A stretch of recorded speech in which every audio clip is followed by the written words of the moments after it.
नमस्कार. Doctor speak in आरोग्य संपदा ह्या कार्यक्रमात सगळ्यांचं मनपूर्वक स्वागत करते. मी डॉक्टर मृण्मयी भजक. लहान मुलं म्हणजे घराचं चैतन्य आणि त्यामुळे जेव्हा लहान मुलं आजारी पडतात तेव्हा सगळं घरच उदासीन होऊन जातं. त्यामुळे लहान मुलांनी न झटकन औषधं घ्यावीत आणि पटकन बरं व्हावं असं सगळ्यांनाच वाटत असतं. पण त्या मुलांना कडू औषधं देणं हे किती जिकरीचं काम आहे हे सगळ्या पालकांना माहितीच आहे. त्या कडू औषधांऐवजी जर लहान मुलांना गोड-गोड गोळ्या दिल्या तर मुलं औषधं तर घेतातच, शिवाय आणखी वरती मागतात देखील. ही गोड-गोड औषधं म्हणजेच छोट्या-छोट्या साबुदाण्याच्या गोळ्या म्हणजेच होमिओपॅथी औषधं. होमिओपॅथी औषधं आणि लहान मुलांचे आजार याविषयी आज आपण बोलणार आहोत. आजचा आपला आरोग्य संपदाचा विषय काय आहे ते एकदा बघून घेऊया. लहान मुलांचे आरोग्य आणि होमिओपॅथी चिकित्सा पद्धती या विषयावर आज आपण बोलणार आहोत आणि ह्या अतिशय महत्त्वाच्या विषयावर मार्गदर्शन करण्यासाठी आज आपण आमंत्रित केलेलं आहे तज्ज्ञांना. त्यांची ओळख करून घेऊया. आज आपल्या बरोबर आहेत डॉक्टर वैजयंती नगरकर आणि डॉक्टर अमोल चाटे. नमस्कार. दोघांचंही कार्यक्रमात मनापासून स्वागत करते. अगदी थोडक्यात ओळख करून देते दोघांचीही. डॉक्टर नगरकर ह्या MD होमिओपॅथी आहेत आणि केंद्रीय आरोग्य खात्यात CGHS मध्ये चीफ मेडिकल ऑफिसर म्हणून आयुष मंत्रालयात कार्यरत आहेत. डॉक्टर अमोल चाटे हे होमिओपॅथी तज्ज्ञ आहेत. डॉक्टर चाटे होमिओपॅथी क्लिनिकचे संचालक आहेत आणि औरंगाबाद, मुंबई, पुणे, नाशिक इथं ते सेवा देतात. त्याचप्रमाणे ऑनलाईन माध्यमातून देखील देशविदेशात ते होमिओपॅथीची सेवा देत असतात. आज आपण ह्या तज्ज्ञांशी चर्चा करणार आहोत. लहान मुलं आणि होमिओपॅथी ही जी उपचार पद्धती आहे ती नक्की कशा पद्धतीने काम करते, कोणकोणत्या आजारांवर काम करते याविषयी बोलणार आहोत. पुन्हा एकदा दोघांचंही स्वागत करते.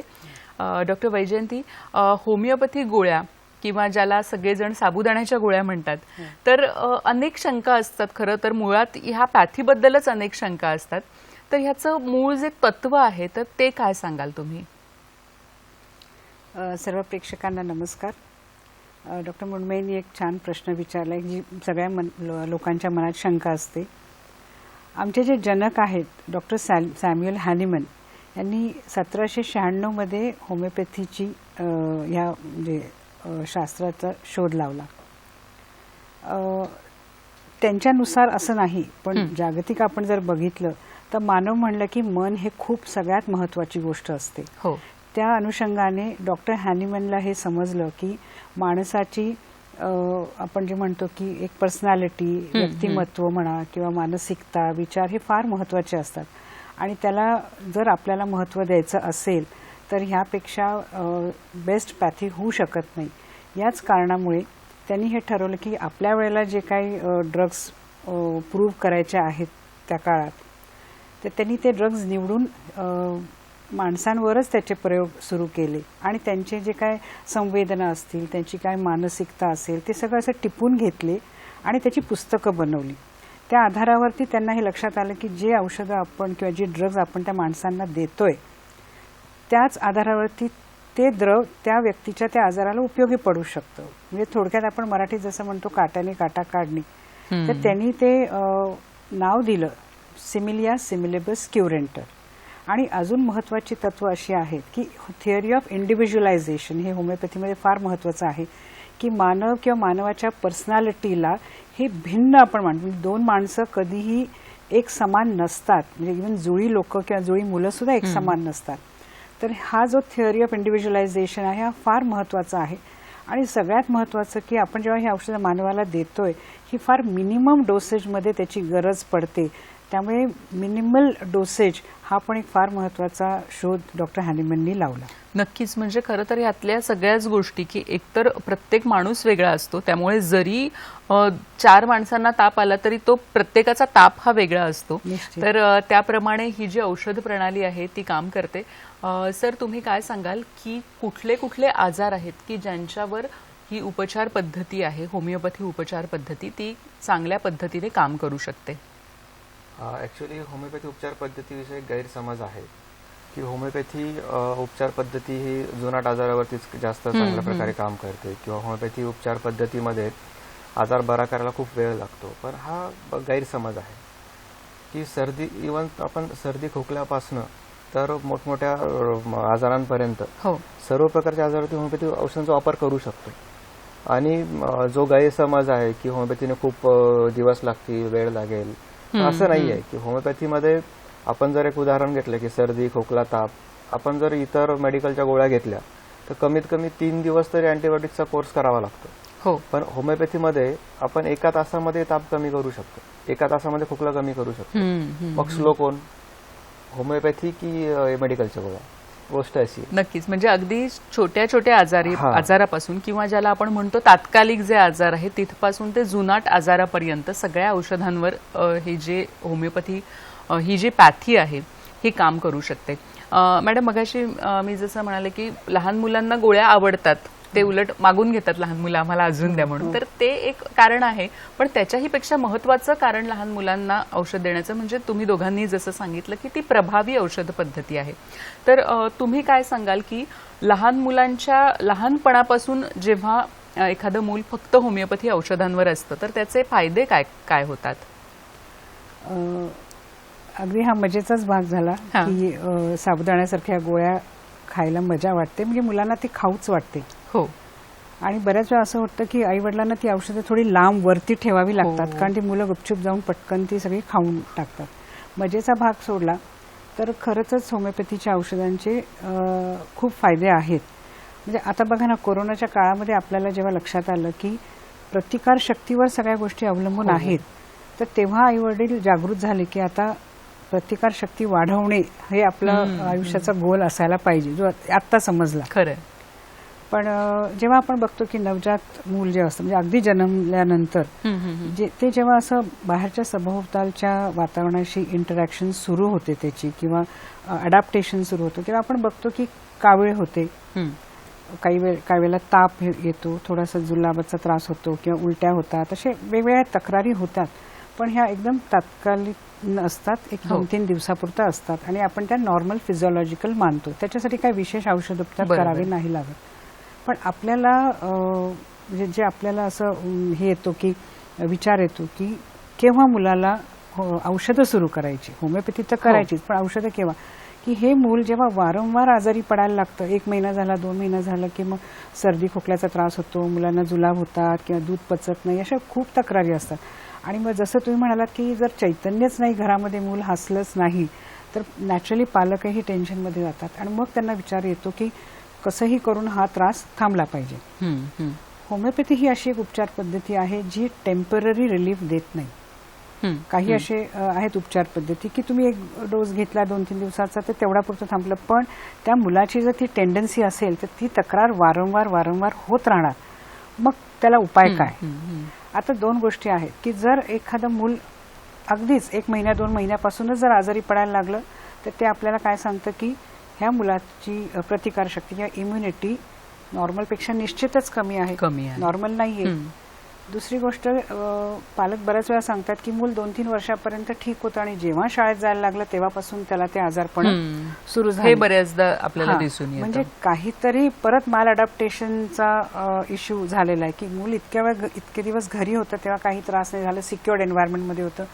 जसं ते शाळेत जायला लागलं तशा त्या तक्रारी सुरू व्हायला लागला. म्हणजे इम्युनिटीचा हा मेजर प्रश्न आहे की जी मुलं खूप काळ आजारी पडत नाही त्यांची इम्युनिटी बऱ्यापैकी ठीक आहे, आपण समजू शकतो. आणि जी मुलं इमिजिएटली आजारी पडायला लागतात 1 महिन्या 2 महिन्यात, त्यांची इम्युनिटी डाऊन आहे आणि हे निश्चित बरी करायला पाहिजे. तर होमिओपॅथीमध्ये आम्ही काय करतो की ज्या मुलांना हे लवकर आजारी पडायला सुरुवात होते त्यांचं डेफिनेटली अनुवंशिकतेचा भाग हा जास्त असतो, की त्यांना त्यांच्या आई वडिलांच्या किंवा त्यांच्या नातलगांकडनं जी काय वारसा मिळालेला असतो की मॅल हेल्थचा, तर त्याच्यामुळे ती मुलं आजारी पडायला लागतात.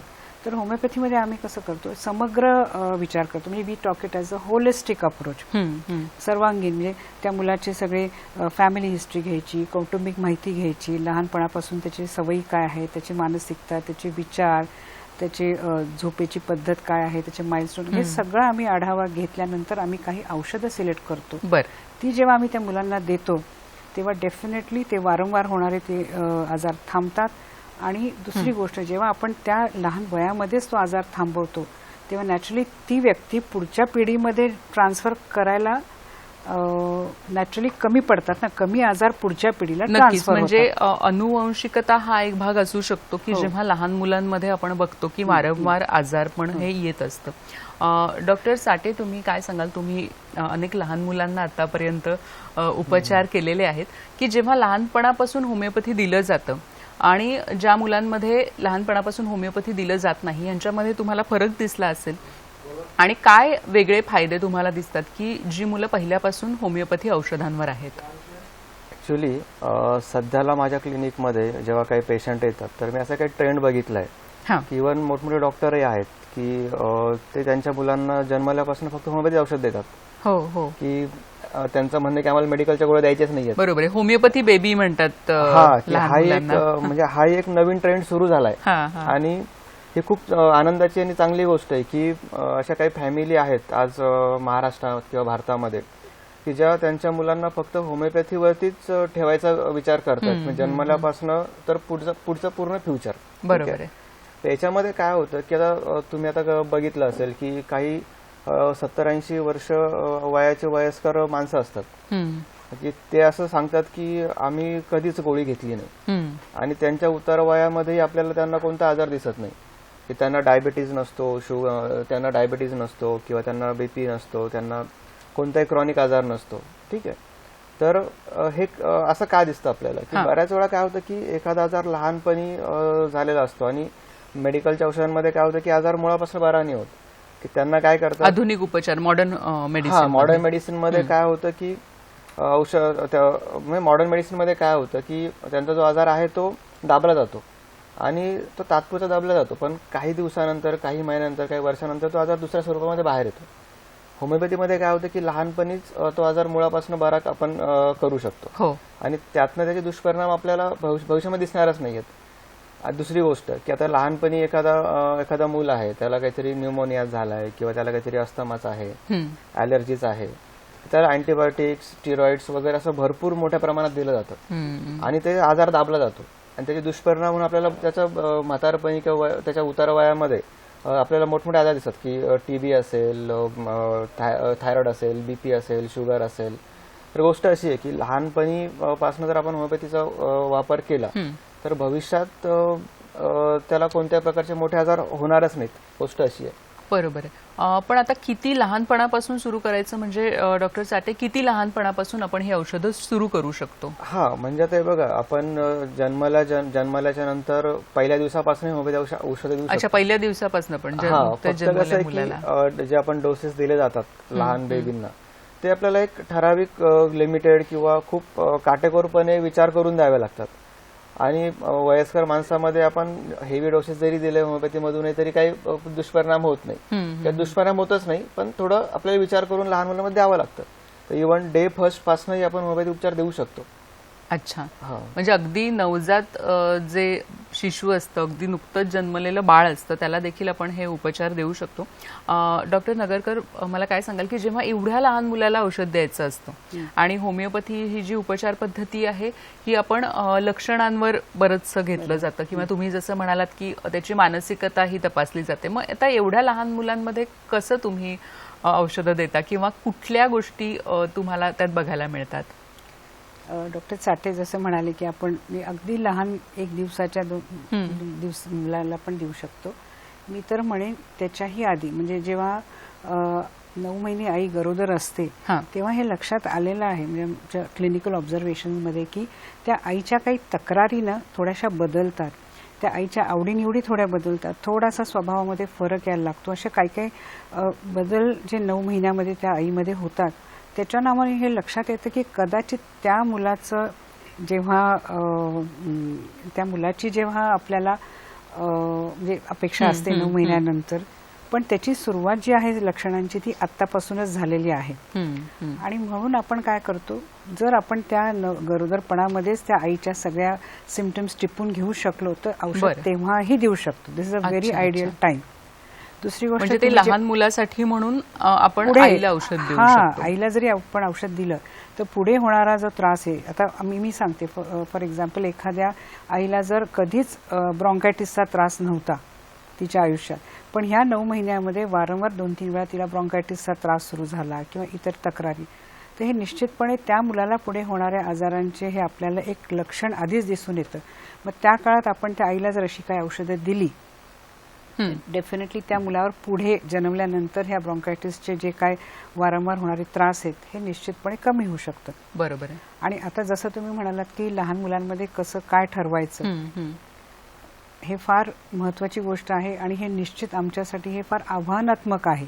नक्की. कारण लहान मुलांमध्ये जेव्हा तुम्हाला औषधं द्यायची असतात आणि होमिओपॅथीचं जसं मी म्हणते की खासियत किंवा आमचा USP हा केस टेकिंग आहे की जेव्हा तुम्ही संवादाद्वारे पेशंटशी बोलता, त्याची मानसिकता किंवा त्याचं वर्तणूक किंवा त्याची विचारसरणी सगळ्या गोष्टींचा आम्हाला जेव्हा आढावा घ्यावा लागतो, तेव्हा एका लहान मुलाला म्हणजे नवजात असेल किंवा वर्ष 2 वर्ष 3 वर्षापर्यंत सुद्धा आम्ही ते कसं घेणार, कारण ते काही नीट एक्सप्रेस करू शकत नाही. तर ह्या ज्या बारकावे असतात आम्हाला औषधं शोधण्यासाठी हे मूल सांगू शकत नाही. बरोबर आहे. अशा वेळेला काय होतं की आम्ही मग पालकांवरती जास्त डिपेंड असतो आणि खास करून आईवरती, किंवा छोट्या ज्या काही ऑब्झर्वेशन्स असतात की मुलाचा स्वभाव, मुलाच्या सवयी किंवा त्याचे बिहेवियरल पॅटर्न, तो झोपताना त्याची पोझिशन कशी असते, तो असं डिस्टर्ब होतो का, त्याला खायला प्यायला काय आवडतं, वातावरणाचा त्याच्यावरती काय इफेक्ट होतोय, त्याचे छंद काय आहेत, अशा बऱ्याचशा गोष्टी जेव्हा आम्हाला आईवडिलांकडनं त्याची माहिती मिळते त्या आधारावरती आम्ही ती औषधं शोधू शकतो. पण जर नाही मिळाले तर ते चॅलेंजिंग असतं आम्हाला. नक्कीच. म्हणजे ही एक अतिशय आव्हानात्मक गोष्ट आहे की लहान मुलांसाठी ह्या ज्या गोळ्या आहेत त्या अतिशय प्रिय असतात, पण डॉक्टरांसाठी मात्र लहान मुलांना औषध देणं, लहान मुलांसाठी औषध देणं हे थोडंसं आव्हानात्मक ठरू शकतं. आणखीही आपण चर्चा करणार आहोत या विषयावर. कोणकोणते आजार आहेत लहान मुलांमधले ते बरे होऊ शकतात आणि कशा पद्धतीने ही औषधं घेतली जातात याविषयी चर्चा करणार आहोत. आता थांबतो एका छोट्याशा विश्रांतीसाठी. पाहत रहा आरोग्य संपदा.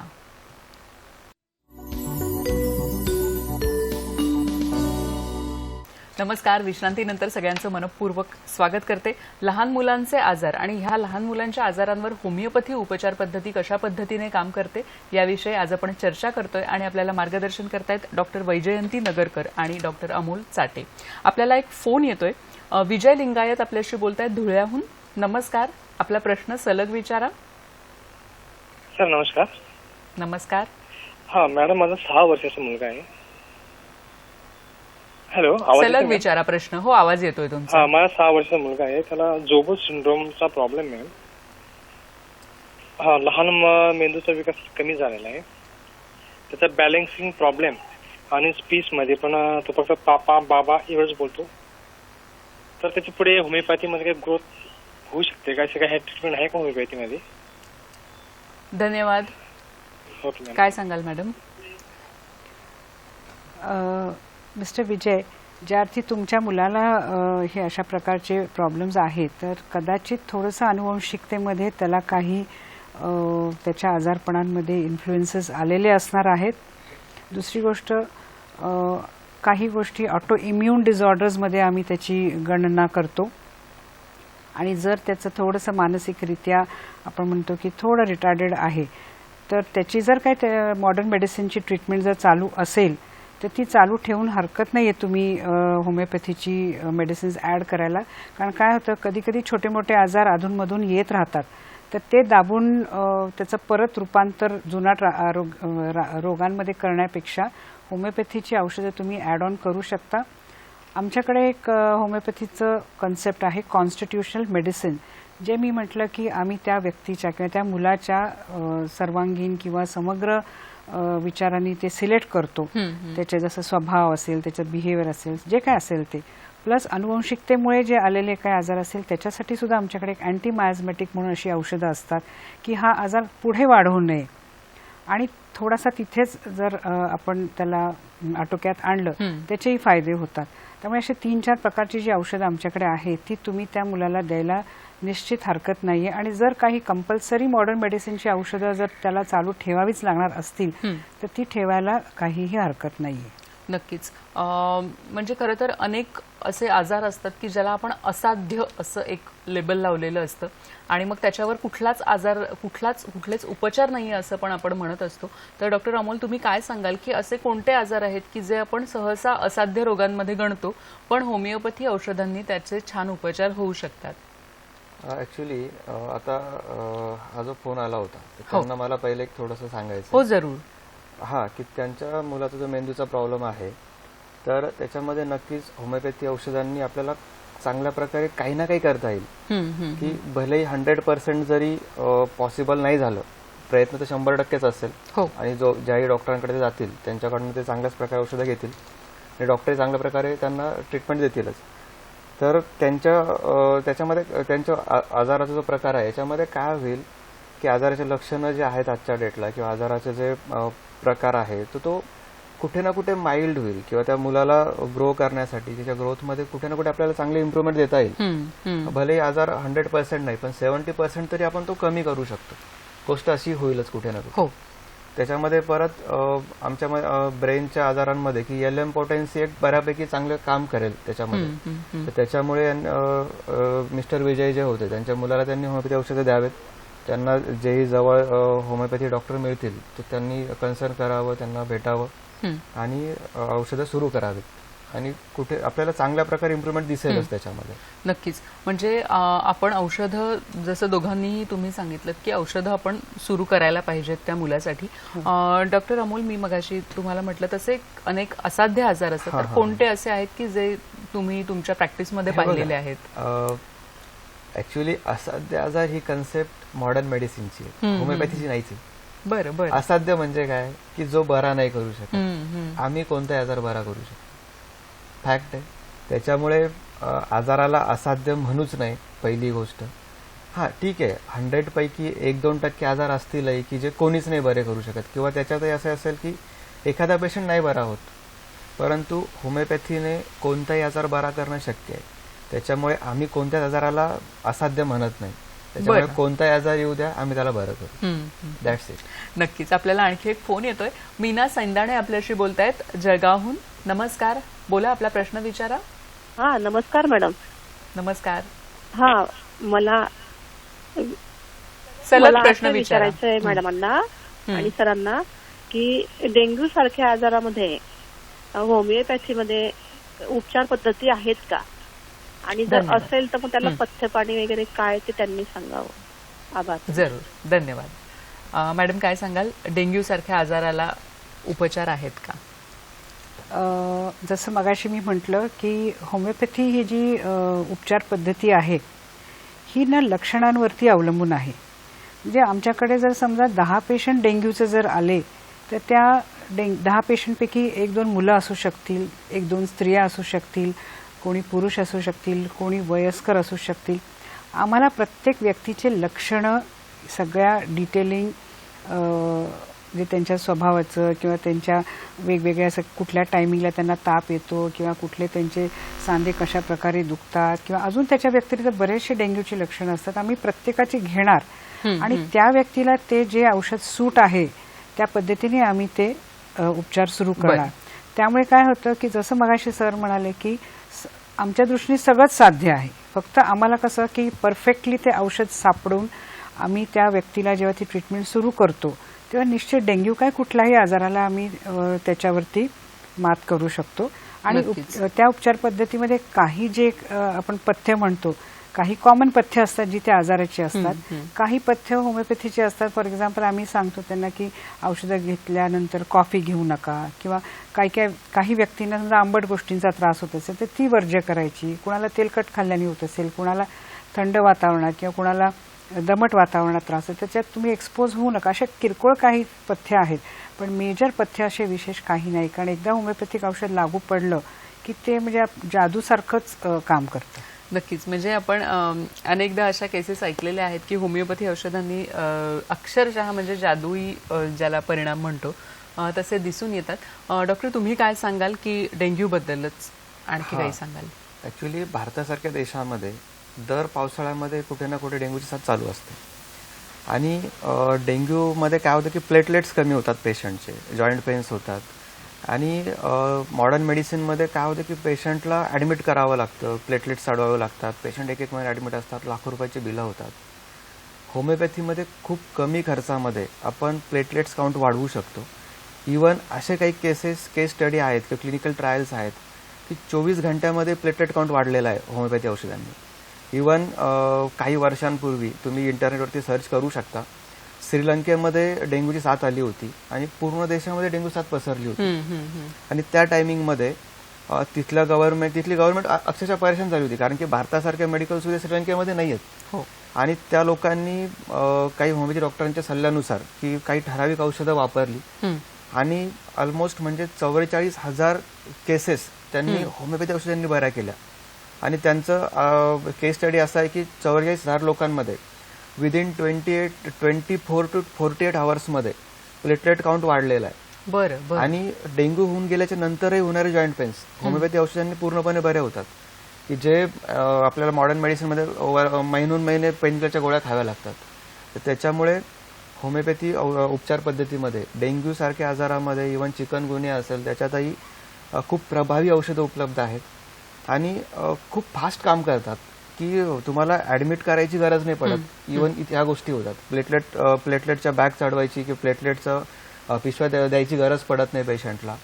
आणि आपण जर त्यांनी अजून एक विचारलं की पथ्य वगैरे काय असतं. कोणत्याही प्रकारचे मोठे पथ्य नसतात, की आमचं जस्ट कच्चा कांदा, कच्चा लसूण, कॉफी, अद्रक, लवंग, मिरे वगैरे हे जे काही छोटे मोठे पथ्य आहेत ते पेशंट इझिली फॉलो करू शकतो. आणि आपण डेंग्यूच्या आजाराला माझ्या मते की भारतामध्ये काय झालंय की अवेअरनेस नाहीये, की लोकांना माहितीच नाही की डेंग्यूमध्ये होमिओपॅथी चालते की नाही चालत, म्हणून त्यांनी प्रश्न विचारला आपल्याला आता. खरंय आलं लक्षात. तर गोष्ट अशी आहे की डेंग्यू ह्या आजारामध्ये आपण आधी होमिओपॅथी द्यायला पाहिजे, त्याच्यानंतर इतर पॅथीकडे जा तुम्ही, पण पहिले होमिओपॅथी द्या आणि लवकरात लवकर रिझल्ट येतो. ह्याच्यामध्ये फक्त होमिओपॅथी उपचारांवर देखील तुमचं म्हणणं आहे की आपण असे डेंग्यू सारखे जे आजार आहेत ते कमी करू शकतो. तुम्ही आताच एक उल्लेख केलात की जेव्हा साथीचे रोग येतात, म्हणजे डेंग्यूची पण बऱ्याच ठिकाणी साथ असते, तर अशा वेळी जीनस एपिडेमिकस नावाचं मॅडम औषध तयार केलं जातं, जसं की आता कोविडमध्ये आर्सेनिक अल्ब आयुष मंत्रालयातर्फे सांगण्यात आलं होतं. तर हे जे औषध आहे हे सगळ्यांनी घ्यावं का, आणि त्याबद्दल ही जी संकल्पना आहे त्याच्याबद्दल थोडंसं सांगा. ओके. जेव्हा आपण साथीचं म्हणतो तेव्हा मग वयोमर्यादा राहत नाही, मग ते कुणालाही होऊ शकतो. तर हे जे जीनस एपिडेमिकस हा जो एक म्हणजे औषधाचा प्रकार आहे, की एक आम्ही औषध सिलेक्ट करतो, ते कुठल्या बेसिसवर सिलेक्ट करतो की आम्ही किती प्रमाणामध्ये हे एपिडेमिक किंवा हे पसरले त्याच्या प्रमाणात आम्ही केस स्टडीज करतो. जसं मगाशी मी म्हटलं, सगळ्यांचं डिटेलिंग अभ्यास करायचा, की अगदी माइंडपासून किंवा शारीरिक तक्रारींपर्यंत तुमच्या सवयी, खाण्यापिण्याच्या, झोप कशी आहे, भूक कशी आहे, ह्या जे हे पसरले, जे एपिडेमिक पसरले त्याचे सुद्धा वैशिष्ट्य काय आहे, किती वाजता तो त्रास होतो, सगळ्यांचे जेव्हा आम्ही डेटाज कलेक्ट करतो तेव्हा एक आम्हाला लक्षात येतं की समजा 500 माणसं असतील, त्यापैकी 400 माणसांना आर्सेनिक सारखे सिम्पटम्स आहेत. त्यावेळेला आम्ही म्हणतो की आर्सेनिक अल्बम हे त्या एपिडेमिकचं औषध ठरलेलं आहे, त्याला आम्ही जीनस एपिडेमिकस नाव देतो. आणि मग वेगवेगळ्या पोटेन्सीजमध्ये, म्हणजे जे काही पॉवर आहे त्या औषधांची, त्या पॉवरमध्ये जर वेगवेगळ्या पेशंट्सना आम्ही हे दिलं तर निश्चित त्याचे फायदे होतात आणि त्या एपिडेमिकवरती मात करता येते. नक्कीच.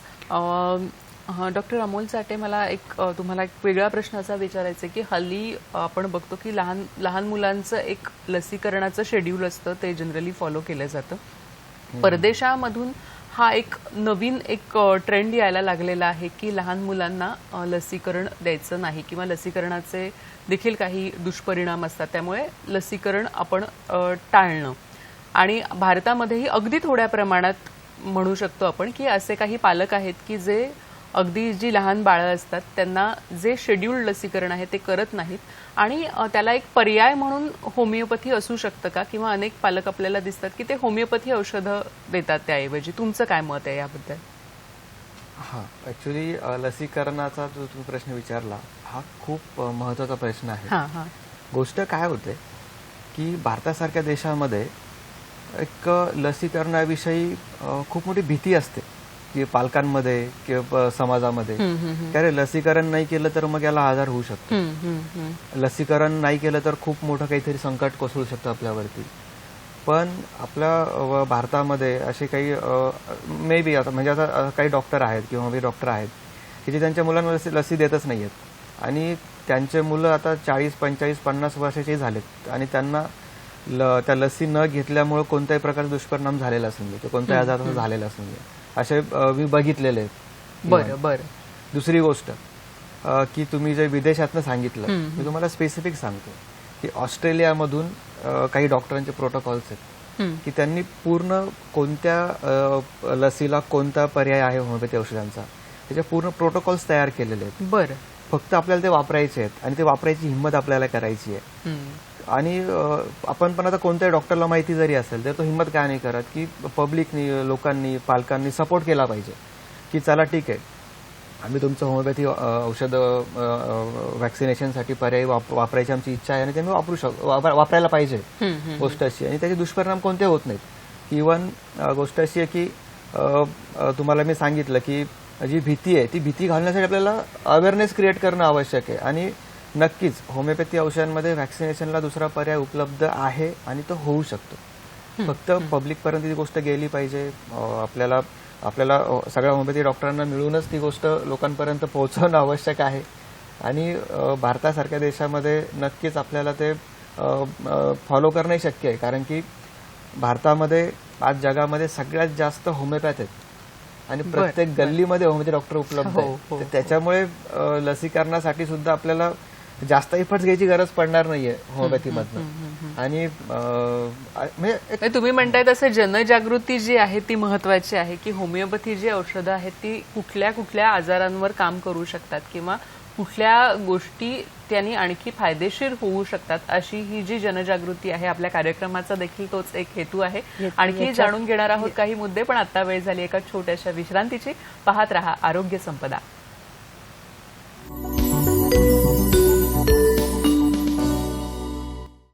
नमस्कार. विश्रांतीनंतर सगळ्यांचं मनपूर्वक स्वागत करते. होमिओपॅथी आणि लहान मुलांचे आजार याविषयी आज आपण चर्चा करतोय आणि आपल्याला मार्गदर्शन करतायत डॉक्टर वैजयंती नगरकर आणि डॉक्टर अमोल चाटे. मॅडम तुम्ही मगाशी आपला एक लसीकरणाचा विषय निघाला होता. अर्थात आपण त्या लहान मुलांच्या लसीकरणाबद्दल बोलतोय. त्यामध्ये तुम्हाला काय ऍड करायचंय? लसीकरण हे आपण कशासाठी देतो की एक म्हण आहे ना prevention is better than cure. म्हणजे कधीही उपचारापेक्षा प्रतिबंध आधी घालणे हे जास्त सोयीचं किंवा फायद्याचं असतं. तर जेव्हा आपल्याला लक्षात आलं त्या काळापासून की भारतामध्ये small pox, chicken pox, TB सारखे आजार असे बरेच आजार त्यावेळेला प्रचलित होते. त्यामुळे त्याला प्रतिबंध घालण्यासाठी लसी आपण सुरू केल्या देण्यासाठी. पण मगाशी जसं मी म्हटलं की होमिओपॅथीमध्ये जे काय औषधांचे कन्सेप्ट्स आहेत एक कॉन्स्टिट्युशनल मेडिसिन असतं, अँटीमाझमॅटिक असतं आमच्याकडे. जसं अनुवंशिकतेने जे होणारे आजार आहेत त्याला आम्ही हे औषधं जेव्हा देतो त्याला तो प्रतिबंधच आम्ही घालतोय. बरोबर आहे की पुढे हा आजार होऊ नये. दुसरी गोष्ट मगाशी जसं डेंग्यूचा विषय आला, जर एखादं मूल आमच्याकडे आलं आणि त्याला पहिल्या 2 दिवसातल्या लक्षणांवरनं आम्हाला लक्षात आलं की आमच्याकडे खूप औषधं आहेत अशी की एक युपॅटोरियम म्हणून आहे, रस्टॉक्स आहे, ब्रायोनिया. पण अर्थात ही इतर कोणी अशी नुसतीच नावावरनं घेऊ नयेत. मी फक्त एक उदाहरणं दिली. जर ह्या 2 दिवसात आम्ही त्या मुलाला हे औषध जर दिलं तर पुढचा अख्खा डेंग्यूचा जो आपण म्हणतो की त्रास आहे तो तिथेच अबॉर्ट होतो. म्हणजे हे प्रिव्हेन्शनच झालं ना. बरोबर. म्हणजे एक प्रकारे होमिओपॅथी औषधं ही लसीसारखी म्हणजेच कुठेतरी प्रतिबंधात्मक काम करत असतात. आता किती आजार आहेत आपण म्हणतोय, प्रत्येक ह्याच्यासाठी आपण मुलांना ते लस देणार आहोत का? आमच्याकडे जेव्हा पेशंट्स येतात ना तेव्हा एक चार्ट घेऊन येतात की या लहान मुलांच्या डॉक्टरनी आम्हाला हा चार्ट दिलेला आहे. तर 20 आजार असतात त्याच्यामध्ये. TB, chickenpox, measles, rubella, mumps, pneumonia, influenza, म्हणजे काय म्हणतात त्याला मेनिंजायटिस. म्हणजे 10 ते 20 आजार असतात. मी मनात म्हटलं की अजून आजार दरवर्षी वाढतच जाणार आहे. म्हणजे त्या मुलाला नॉर्मल ठेवायचंच नाही का? त्याची जी प्रतिकार शक्तीची जी कपॅसिटी आहे त्याला आपण वावच देत नाही ना काही. म्हणजे इव्हन टायफॉइड आणि इन्फ्लुएन्झाचे पण सगळ्याच गोष्टींना जर तुम्ही व्हॅक्सिन देणार असेल तर त्या मुलाला आतमधनं कुठलाच स्कोप ठेवत नाही ना. बरोबर. म्हणजे प्रतिबंध जो आहे तो आपण होमिओपॅथी औषधांनी करू शकतो. डॉक्टर अमोल, आता आपण बघतोय की थायरॉइडचे पेशंट आपल्याला खूप दिसून येतात. म्हणजे अगदी घराघरात कोणाला ना कोणाला तरी थायरॉइडचा प्रॉब्लेम असतो आणि तो आता लहान मुलांमध्ये पण दिसू लागलाय का? ह्याच्याबद्दल पण तुम्ही सांगा. आणि होमिओपॅथी आणि थायरॉइड ह्याबद्दल. ऍक्च्युली सध्याला मागच्या एक 10 ते 15 वर्षामध्ये थायरॉइडचं प्रमाण खूप जास्त प्रमाणात वाढलंय. आणि त्याचं काही स्पेसिफिक वय नाही आहे की हा थायरॉइड एका ठराविक वयामध्येच होणार आहे असं काही नाही आहे. म्हणजे जन्मानंतर काही महिन्यांनी काही वर्षांनी पण थायरॉइड होतोय, काही मुलांना तर जन्मताच थायरॉइड होतोय. आणि थायरॉइडच्या आजारामध्ये काय होतं की हायपोथायरॉइड असेल, हायपरथायरॉइड असेल, याच्यामध्ये थायरॉक्सिन हार्मोन जे कमी जास्त प्रमाणात तयार होतं लहान मुलांच्या शरीरामध्ये, हे इव्हन हे मोठ्या वयस्कर माणसाच्या शरीरामध्ये तसंच होतं. परंतु आता 25-30 वर्षानंतर जर आजार झाला थायरॉइडचा तर त्याला काही जास्त गोष्टी म्हणजे जास्त काही दुष्परिणामाने फेस करावा लागत नाही, कारण की सगळी वाढ झालेली असते. बरोबर. पण लहान मुलांमध्ये काय होतं की थायरॉक्सिन हार्मोन हे मेटाबॉलिझम डिस्टर्ब करतं. म्हणजे लहान मुलांची उंची न वाढणं, त्याच्यानंतर त्यांना जास्त वजनच वाढणं किंवा त्यांचं वजन खूपच कमी होणं, वजनच न वाढणं, त्याच्यानंतर इव्हन मानसिक आणि बौद्धिक क्षमतेवरती दुष्परिणाम करतो. बरोबर. आणि याच्यामध्ये गोष्ट अशी होते की लहान मुलांचा आता अभ्यास करायचा आहे, अभ्यासामध्ये मुलगा ढ दिसणार तुम्हाला, त्याच्यानंतर त्याची उंचीच वाढत नाहीये, शारीरिक व्यवस्थित वाढ होत नाही कोणत्या प्रकारे, अशा प्रकारे दुष्परिणाम आपल्याला दिसतात. आणि मॉडर्न मेडिसिनमध्ये काय होतं की पेशंट गोळ्या घेत असतो, त्याचे रिपोर्ट नॉर्मल दिसतात, परंतु त्याच्या शरीरावरती होणारे दुष्परिणाम आहेत ते निघून जात नाही. होमिओपॅथी उपचारांनी काय होतं की आधी पेशंटचे शारीरिक जे दुष्परिणाम आहेत ते निघून जातात. म्हणजे लहान मुलांची शारीरिक वाढ व्यवस्थित होईल, बौद्धिक वाढ होईल, मानसिक वाढ होईल, आणि त्यानंतर त्याची ग्रंथी ठीक होईल, आणि नंतर हळूहळू गोळ्या पण बंद होतील. तर आजार तर मुळापासून बरा होणारच आहे, परंतु त्या मुलाला होणारे जे इतर साईड इफेक्ट कधी होणारच नाही आहेत, साईड बेनिफिट्स होतील ते म्हणजे शारीरिक, मानसिक, बौद्धिक वाढ चांगली होईल. तर अशा पद्धतीने आपण होमिओपॅथीचा उपयोग लहान मुलांच्या थायरॉइडच्या आजारामध्ये घेऊ शकतो. आणि जन्मतः असेल किंवा जन्मानंतर असेल, कोणत्याही प्रकारचा थायरॉइड असेल तर आपण पहिले होमिओपॅथीला प्रेफर केलं पाहिजे. बरं, पण मला एक अशी शंका आहे की जसं आता हायपोथायरॉइडिझम जर कोणाला झालं तर ज्या गोळ्या दिल्या जातात त्या अशा असतात की त्या आयुष्यभर गोळ्या घ्यायच्या असतात, तर होमिओपॅथीमध्ये ज्या गोळ्या असतात की त्या देखील पूर्ण आयुष्यभर घ्याव्या लागतात का, की नंतर आपण थांबवू शकतो? ओके, हे बघा कसं आहे की होमिओपॅथी उपचार पद्धतीचं मेन तत्वच आहे की आजार मुळापासून बरा करणं. तर त्यामुळे नक्कीच की होमिओपॅथीने कोणताही आजार मुळापासून बरा होतो आणि त्या आजारासाठी आयुष्यभर गोळ्या घ्यायची गरज पडत नाही. आता याच्यामध्ये वर्किंग कसं होतं गोळ्यांचं की आता थायरॉइडचा आजार झाला याचा अर्थ काय होतो की हार्मोन कमी किंवा जास्त प्रमाणात तयार होईल, आणि मग त्यानुसार मॉडर्न मेडिसिनमध्ये काय होतं की समजा आपण उदाहरण घेऊ की हायपोथायरॉइडमध्ये काय होतं की थायरॉक्सिन हार्मोन कमी प्रमाणात तयार होतं. मग या गोष्टीमध्ये मॉडर्न मेडिसिनमध्ये तुम्हाला गोळी देणार, गोळी कशाची असणार की बाहेरून तुम्हाला थायरॉक्सिन हार्मोन देतील. मग हार्मोनची शरीरामध्ये जी क्षमता असते किंवा हार्मोन जे शरीरामध्ये राहतं ते 24 आवर्स असतं. आफ्टर 24 आवर्स तुम्हाला परत दुसरी गोळी घ्यायची आहे. पण या पूर्ण आता हे असं चालतं महिने वर्षानुवर्ष आयुष्यभर. मग आता या प्रोसेसमध्ये तुमच्या ग्रंथीमध्ये हार्मोन तयार होत नाहीये म्हणून तुम्ही हार्मोनची गोळी घेतायत, आणि गोळी घेतल्याच्या नंतर 24 आवर्स नंतर तिची पॉवर संपून जाते, मग परत गोळी घ्या. ह्या सगळ्या प्रोसेसमध्ये असं काही होतंय का की तुमच्या ग्रंथीमध्येच हार्मोन तयार झालं पाहिजे किंवा तुमची जी ग्रंथी खराब झाली आहे ती दुरुस्त झाली पाहिजे अशी काही प्रोसेस तुम्ही करताय का? नाही. आता आमच्या होमिओपॅथीच्या औषधांमध्ये काय असतं की आमच्या मेडिसिनमध्ये कोणत्या प्रकारे केमिकल नाही आहे, किंवा आमच्या मेडिसिनमध्ये तुम्हाला काही हार्मोनही सापडणार नाही. आमच्या मेडिसिन्स तुमच्या जाऊन ग्रंथीला स्टिक करतील. म्हणजे आम्ही काय करतो, तुमच्या ग्रंथीमधूनच हार्मोन चांगलं तयार झालं पाहिजे किंवा हार्मोन कमी जास्त प्रमाणात जे असंतुलन आहे ते नॉर्मल झालं पाहिजे, आणि त्यानुसार औषधे दिले जातात. बरोबर. आणि काही दिवसानंतर, काही महिन्यानंतर, काही वर्षानंतर असं होतं की तुमची ग्रंथीच हार्मोन नीट तयार करायला लागते.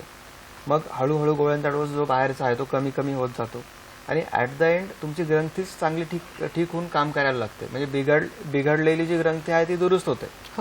आणि त्यामुळे की तुम्हाला नंतर कोणत्या प्रकारच्या गोळ्या बाहेरून घ्याव्या लागत नाही, ना तुम्ही मॉडर्न मेडिसिनच्या असतील ना होमिओपॅथीच्या असतील. एकदा ग्रंथी काम करायला लागली की ऑब्व्हियसली होमिओपॅथी आहे तिला कायमस्वरूपी स्टिक करणार, आणि त्यानंतर कोणत्याही गोळ्या घ्यायची गरज पडत नाही, ना मॉडर्न मेडिसिनच्या ना आमच्या होमिओपॅथीच्या. नक्कीच. तुम्ही आता जे सांगितलं की ते नक्कीच मला वाटतं आमच्या सगळ्या प्रेक्षकांना पटलं असेल की कशा पद्धतीने होमिओपॅथी औषध प्रणाली आहे ही काम करते.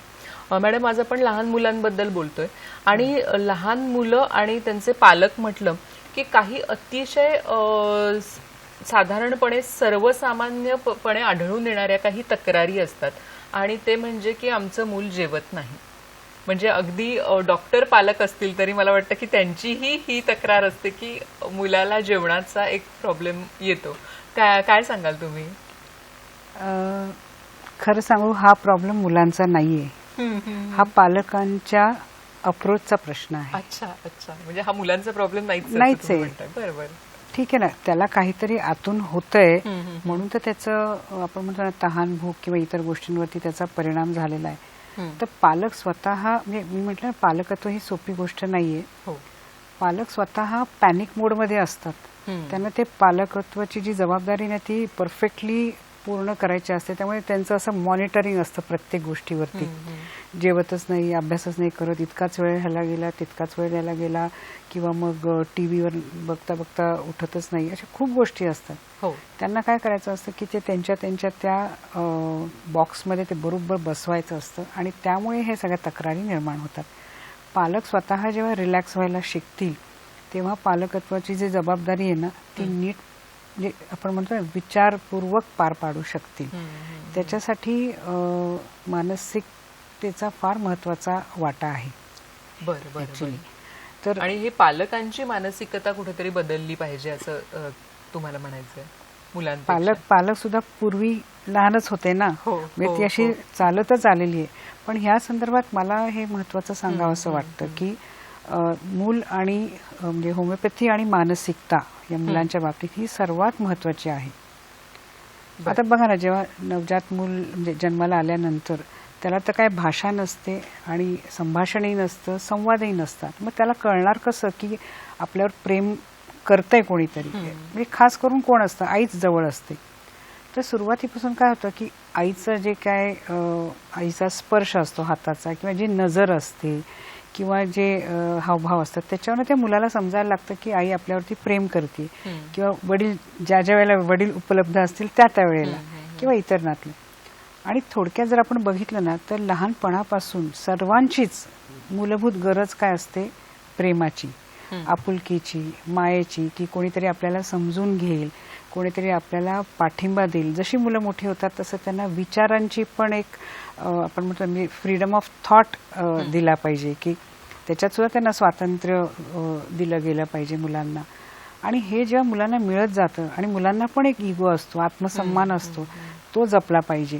बऱ्याच वेळा मुलांना आवडत नाही बघा दुसऱ्या मुलांसमोर त्यांचा इन्सल्ट केलेला, बोललेलं आवडत नाही. म्हणजे मुलं म्हणतात की मित्रासमोर काही बोलायचं नाही. हे सगळं जेव्हा पालक समजून त्याचं ते जपणूक करून त्याचं आपण म्हणतो ना की त्याचं अपब्रिंगिंग त्या पद्धतीने जर झालं की त्या मुलाला सर्व बाजूनी आनंदी वाटलं पाहिजे. जर त्या आनंदात कुठेतरी कमतरता वाटायला लागली की त्या मुलाला जर असं वाटायला लागलं की आपले आईवडील आपल्याला समजून घेत नाहीयेत, आपला अपमान करतायत, किंवा आजूबाजूचे लोक त्याला ते वातावरणामध्ये कम्फर्टेबल नाही वाटते, त्यावेळेला त्या मुलांना ताण यायला सुरुवात होते. जसं शाळेत जायला लागल्यानंतर टीचर असते, इतर मुलं असतात, मग तो ताण हळूहळू वाढतो इंटरॅक्शनमुळे. आणि मुलांचं कसं असतं की तुम्ही जसं तुमच्या वातावरणाशी अडॅप्ट होता किंवा नाही होत त्याच्याप्रमाणे हळूहळू लक्षणं दिसायला लागतात, आणि तुमची अनुभवशिकता काय लागली असेल त्याच्याप्रमाणे त्याची ती तीव्रता, किंवा किती वारंवार होणे, किंवा किती सखोल ते तक्रारी आहेत, हे सगळं फार महत्वाचं असतं. आणि जेव्हा मी हे सगळं आढावा घेऊन होमिओपॅथिक औषधं देतो तेव्हा त्यांचं जे काही निगेटिव्ह बिहेवियर असतं किंवा विचार करण्याची ही निगेटिव्ह पद्धत आलेली असते त्याच्यावरती डेफिनेटली ह्या औषधांचा उपचार होऊन मूल आनंदी होतं. बरोबर. म्हणजे जे तुम्ही म्हणालात की ताणतणाव असतात, अगदी लहान मुलांना देखील ताणतणाव असतात, किंवा त्यांची जी एक मानसिकतेमध्ये एक नकारात्मकता असते त्याच्यावर देखील होमिओपॅथी काम करू शकते. डॉक्टर अमोल, तुम्ही काय सांगाल की अनेक आतापर्यंत अनेक पेशंट्स तुम्ही पाहिलेले आहेत, अनेक लहान मुलांना बरं केलेलं आहे, काही उदाहरणं सांगू शकाल? म्हणजे कशाबद्दल? काही केसेस सांगू शकाल की कशा पद्धतीने मूल आलं होतं आणि ते कशा पद्धतीचे रिझल्ट्स आलेले आहेत, थायरॉइड मध्ये म्हणा किंवा इतर कोणत्याही आजारामध्ये? बघा, आता थायरॉइड मध्ये काय होतं माहिती आहे का की पेशंटला बरेचसे लक्षणं असतात, म्हणजे लहान मुलांमध्ये बरेचसे लक्षणं असतात. की माझ्याकडे एक रिसेंट म्हणजे 3-4 महिन्यापूर्वी एक मूल आलं होतं की त्याची म्हणजे उंची खूप कमी होती, त्याचं खूप म्हणजे तो खूप पूर्ण कुपोषित होता, आणि त्याच्या शरीरावरती थायरॉइडचे इतके साईड इफेक्ट झालेले होते की त्याच्या स्किनवरती पूर्ण ड्रायनेस होता, आणि तो पूर्ण असं कुपोषित बालक जे आपण हा, फोटोमध्ये बघतो तसा तो दिसत होता. बरं बरं. आणि आमच्या होमिओपॅथीची औषधं दिले मी थायरॉइडसाठी झाला. 1 महिन्यामध्ये तो पूर्ण नॉर्मल झाला. म्हणजे मी त्याला ओळखलं नाही, म्हणलं हा कोण आहे. अच्छा. त्याच्या पालकांनी सांगितलं, सर त्याने फोटो दाखवला की हा असा होता, आता असं झालं. म्हणजे इतकं फास्ट त्याचा आपल्याला रिझल्ट दिसला, अशी गोष्ट आहे. दुसरा आताचा जो प्रश्न होता की लहान मुलं जेवतच नाहीत, हा जो प्रश्न होता, मॅडमनी जे ओपिनियन दिलं त्याचं अतिशय योग्यच आहे. पण समजा आता एखाद्या मुलाला खरंच त्याच्या पचनक्रियाच मंदावलेली असेल आणि त्या केसमध्ये जर आपल्याला काही करायचं आहे तर नक्कीच आपण होमिओपॅथीमध्ये औषधं उपलब्ध आहेत त्याचे. बरं बरं. म्हणजे आपले काही अल्फा टॉनिक वगैरे आहेत किंवा काही 12 अक्षर औषधं आहेत. त्या औषधांनी आपण त्याची भूक नॉर्मल करू शकतो, त्याच्या नक्कीच. वाढीसाठी. म्हणजे आपण जर त्याला- खरंच त्याच्या त्याला पचनशक्तीमध्ये issue जर असेल, काही हा. तक्रार असेल हा, तर. की म्हणजे हे बघा, मानसिक हा पार्ट आहेच नक्कीच, त्याला आपण पकडतोच. हो. पण सेकंड की समजा आता पचनक्रियेमध्ये खरंच दोष आहे तर आपण जर मॉडर्न मेडिसिन मध्ये गेलो तर आपल्याला तसे औषध दिसणार नाहीत की भूक वाढवणं हा प्रकार दिसणारच नाही. पण आमच्या औषधांमध्ये होमिओपॅथीमध्ये नक्कीच तुम्हाला औषधं उपलब्ध दिसतील. नक्कीच. आता तुमच्या दोघांनाही मला असा प्रश्न विचारायचा आहे की एकूणच लहान मुलांचं जे एक सर्वांगीण व्यक्तिमत्व असतं, लहानपण म्हणजे खरं तर पाया असतो सगळ्या पुढच्या जीवनाचा, तर तुम्ही काय सांगाल मॅडम की लहान मुलांचं आरोग्य फक्त बरं करण्यासाठी नाही तर जपण्यासाठी देखील होमिओपॅथी उपचार पद्धती कशा पद्धतीने उपयोगी पडते, अगदी थोडक्यात सांगा. हे बघा, जसं मगाशी मी म्हटलं की सगळे जे ॲडल्ट्स असतात हे कधी ना कधीतरी लहान मूल होऊनच आलेले असतात. आणि माझ्या अनुभवामध्ये 90% केसेस जे ॲडल्टहूडमध्ये आलेले असतात त्यांचा मी जर सर्वे केला तर लक्षात येतं त्यांच्या लहानपणी 90% लोकांच्या लहानपणी काही ना काहीतरी मानसिक इश्यू झालेला असतो. ताणतणावामुळे आज जी त्यांची अवस्था असते, जी लक्षणं असतात ती त्या न आनंदी राहिल्या कारणामुळे हे झालेलं असतं. त्यामुळे सर्वांगीण विकासासाठी होमिओपॅथी तर आहेच आहे. जसं आपण म्हणतो लाईफस्टाईल मॅनेजमेंट करणं गरजेचं आहे, आहार महत्वाचा असणं गरजेचं आहे, व्यायाम वगैरे अशा खूप गोष्टी मी म्हटलं समग्र विचार करणं. बरोबर, समग्र विचार करणं हे खूप गरजेचं आहे आपल्या सर्वांगीण आरोग्यासाठी. डॉक्टर साठे, तुम्ही काय सांगाल अगदी थोडक्यात. ऍक्च्युली मी थोड्या वेळापूर्वी पण सांगितलं की होमिओपॅथी औषधांचा आपल्याला जो उपयोग होतो लहान मुलांमध्ये किंवा अडल्टमध्ये, किंवा आपण लहान मुलांचं धरूयात, की लहान मुलांचं सर्वांगीण विकासामध्ये जर आपल्याला उपयोग जर बघायचा असेल तर नक्कीच की होमिओपॅथी औषधांनी आपण रुग्णाचा शारीरिक, मानसिक आणि बौद्धिक सगळ्या प्रकारे आपण त्यांना ग्रो करू शकतो, विकास करू शकतो लहान मुलांचा. की आता लहानपणी लहान मुलांना त्यांच्या शारीरिक, बौद्धिक किंवा त्यांच्या हाडांच्या वाढीसाठी किंवा त्यांच्या शरीरामध्ये मिनरल्स ज्या लागत असतात तर ते मिनरल्स आपल्याला 12 अक्षर औषधं जे आहेत होमिओपॅथीमध्ये ते अतिशय उपयुक्त आहेत. म्हणजे तुम्ही लहान मुलांना ते ॲज अ टॉनिक म्हणून पण देऊ शकता. नक्कीच. म्हणजे लहान मुलांमध्ये खरं तर ज्या काही छोट्या मोठ्या समस्या असतात, म्हणजे अगदी सर्दी खोकल्यापासून, जेवणाच्या समस्येपासून ते अगदी मोठ्या दुर्धर ज्याला आपण आजार म्हणतो अशा आजारांपर्यंत त्या सगळ्या आपण होमिओपॅथी या उपचार पद्धतीने बऱ्या करू शकतो. खरं तर लहान मुलांची एक खूप छान गाणं आहे की पडू आजारी मज मौज वाटे भारी. तर खरोखरच सगळ्या लहान मुलांना त्यांचं जे पुढचं आरोग्य आहे त्याच्यासाठी आपण शुभेच्छा देऊया. आणि तुम्ही दोघेही इथे आलात आणि वेगळ्या विषयावर आम्हाला मार्गदर्शन केलं त्याबद्दल आमच्या संपूर्ण टीमतर्फे मनापासून आपले आभार मानते. धन्यवाद. नमस्कार. आपण भेटूया पुढच्या कार्यक्रमात नवीन विषयासह. धन्यवाद.